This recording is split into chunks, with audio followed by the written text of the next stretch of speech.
Hello, everybody. I'm Mihaela Popescu. I am a faculty in the Department of Communication Studies at Cal State San Bernardino. I'm also the faculty director of Academic Technologies and Innovation, which is the Division of Information Technology Services.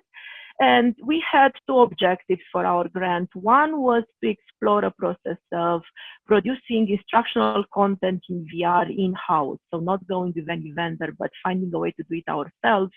And second, to develop a VR learning module using this process. And I should first explain why is it that we thought that in-house VR production is a good idea. And we had pretty much three main reasons. One is because, like everybody else, we noted the lack of good instructional content in VR for higher education. But second, because we feared that if we were to go with a vendor solution, that solution would become sort of a black box. So it wouldn't allow faculty to modify content as per their needs, and it would become somehow locked in a particular textbook. So we wanted the flexibility to develop content according to our pedagogical principles, and we wanted to find a way to do that. And the third reason was because, as one of my dear colleagues would say, Kurt Collins, who is not here with me, unfortunately, is because 21st century higher education needs to give students complicated problems. And by that, I refer to the distinction that Atul Gawande made in his checklist manifesto between simple, complicated, and complex problems. A simple problem is like baking a cake. You have a recipe and you follow it. And a complex problem is a problem that doesn't have one particular solution. And usually the solution that it does have is unique to a particular situation. A complicated problem is like sending men to the moon, right? I mean, there is no set recipe, but you can find the recipe if you work interdisciplinary. And his point is that we give students simple problems, but in fact, we should give them complicated problems to solve. And VR production is precisely that kind of complicated problem. And so essentially, we imagine this project in three stages. The first, and the one that we wanted funded by the mini grant, was, is it even possible to do an in-house VR production? And the second stage, is it replicable? And the third, is it scalable? So what I want to talk to you about is how we found a way to do it, and then what's next in store for us. So the topic we chose is the development of a learning module that teaches students how to do archaeology without actually going in the field. So there is this mysterious island of Ambrosia, and students are going to be placed in that virtual environment, and they are given some indication about the culture of the island, and then they have to explore it, and they have to use their knowledge of anthropology to find artifacts and make inferences about the cultural significance of those artifacts. So let me just play a sequence of it.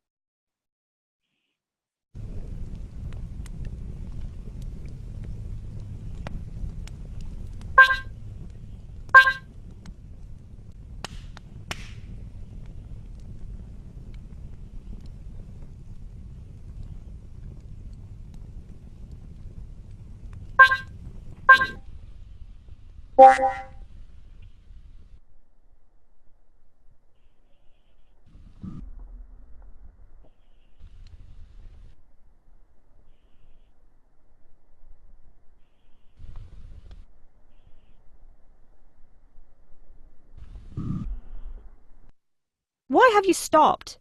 You're not supposed to stop unless you found something. Have you found something? Oh, it looks like a pile of broken pots. Cool. It's called a potsherd scatter. You found it, so look around and see if there is anything diagnostic. What do you mean by diagnostic? You'll know it when you see it. And when you see it, pick it up. Stop wasting our time here.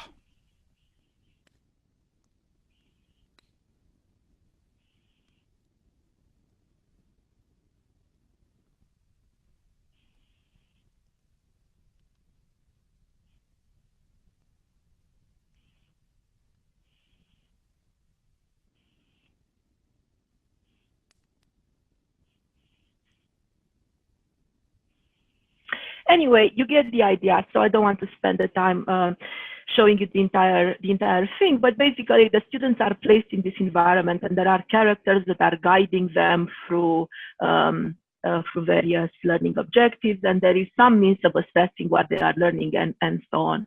So how did we do that? Well, we did that by enlisting students from different classes as well as faculty. So we started with a very small team of 2 students from computer sciences. And of course, we had professors from anthropology developing the scripts.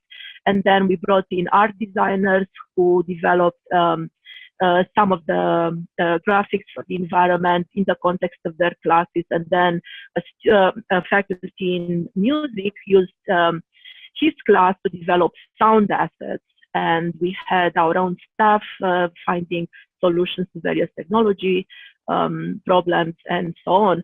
So essentially it became this campus-wide project in which various departments contributed various assets to this project. And now we are at a point where we are involving ITS, so information technology services, in a much more meaningful way, because we need our staff to ensure the transfer of knowledge and so on.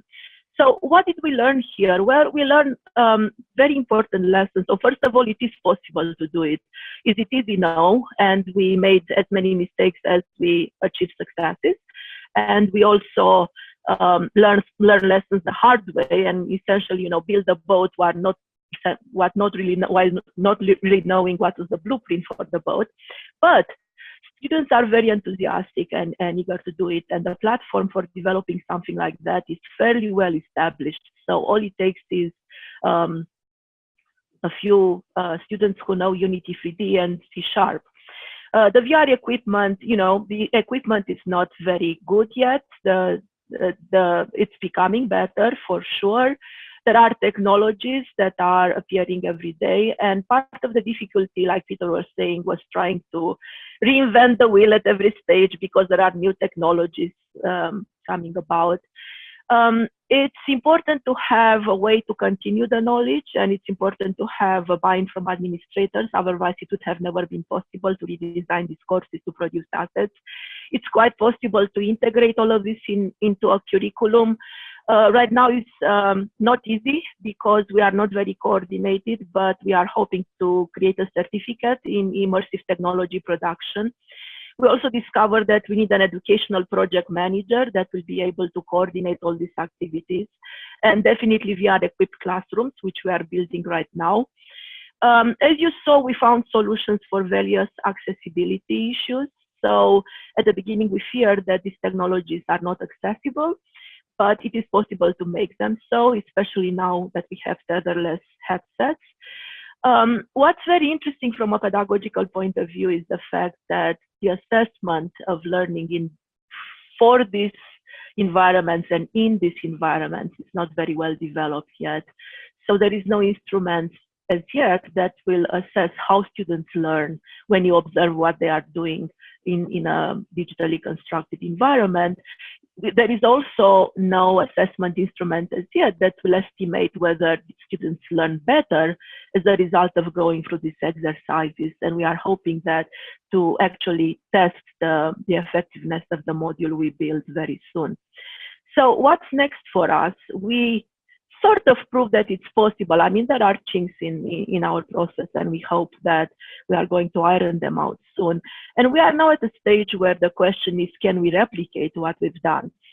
And we have 2 projects that we took on, and we are hoping to see whether what we've developed works for them. So one is a project in which we want to see whether it's possible to improve the clinical reasoning of nursing students by having them interact with a virtual reality character that has an underlying artificial intelligence engine. So typically the problem that students encounter when you have mannequins where you have student actors is that they go through predetermined scripts, and there is very little room for improvisation that will actually simulate experiential learning of the type that happens in a hospital. So what we want is to create realistic characters that can make decisions as to how they would interact with a student. So we are sorting out this problem of artificial intelligence right now. And the second project that we took on, and it's very interesting, is a disability festival. So typically, these festivals happen every year on our campus. And usually students are very fearful, students with disability are very fearful to participate because they don't think it's possible for them to climb a wall, for example. And what we want to do is to create a story from the point of view of a student who's done all of this, so that students who are coming into these festivals can experience that story from the first point of view and see that it's possible for them to do what other students with disabilities have done. The other thing that we are now exploring is eye tracking technology in VR environments. We want to see whether it's possible to observe learning even better and to understand what students are paying attention to. So the fun part about this environment is that they are unstructured. There are limitless possibilities for students to explore. And we would really like to see what is it that they are exploring when they have those kind of choices. And to conclude, I want to thank Michael, without whose support we wouldn't have done it, and Sam Sudhakar, who is our VP for IT, also incredibly supportive, and a whole team of people, out of which I'm only listing 5. So thank you very much. Thank you, Mihaela. Fantastic. And I let you go a little over because you had so much good content, but we're ready to go on to the next one. Thanks for unsharing your screen. And Fresno, if you can go ahead and come on in, unmute yourself and tell us who you are and start your presentation, please.